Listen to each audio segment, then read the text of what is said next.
So once మన ఈ web options పెట్టేసి సబ్మిట్ చేసిన తర్వాత మధ్యలో ఏమైనా గుర్తొచ్చి లేకపోతే ఎడిట్ చేయాలి, చేంజ్ చేయాలి అని అన్నప్పుడు వీళ్ళకి ఏమైనా ప్రాసెస్ ఉందంటారా? విండో ఇస్తారండి. So Okay. ఆ పర్టికులర్ విండోలో so and so date to so and so date మధ్యలో మీరు ఎడిట్ చేసుకోవచ్చు అని చెప్తారు. అప్పుడే ఎడిట్ చేసుకోవచ్చు. దాని తర్వాత ఫైనల్. దాని తర్వాత ఎడిట్ చేసుకోవడానికి ఉండదు. ఓకే. సో ఇప్పుడు ట్రెండింగ్ ఏఐ అన్నిట్లోనూ ఉంది కాబట్టి ఈ కౌన్సిలింగ్ సీట్ అలాట్మెంట్స్ లో కూడా ఏఐ బేస్డ్ సిస్టమ్ ఏమైనా ట్రాన్స్పరెంట్ గా ఉంటుందంటారా?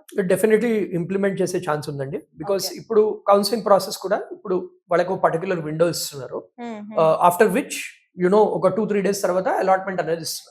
ఇన్స్టెడ్ ఆఫ్ 2-3 డేస్ ఏఐ వాడారంటే సేమ్ డే ఇచ్చచ్చు. అవును. అలాట్మెంట్ సేమ్ డే వచ్చే ఛాన్స్ ఉంది. So that is why definitely we feel that next year are దాని తర్వాత ఇయర్ ఏఐని కూడా తీసుకొచ్చి కాలేజ్ ప్రెడిక్షన్ అవ్వనివ్వండి. సో వాట్ వీ సీస్ ఆ వెబ్సైట్ లోనే ప్రతి ఒక్కటి మీరు ఒక ఏజెంట్ అడిగితే it will just tell you that ఈ కాలేజెస్ వస్తే మీరు పెట్టుకోవచ్చు అని. So instead of physical certificate verification AI will verify your certificates. ఆ ఫ్యూచర్ కూడా మనం చూస్తున్నాం. ఓకే.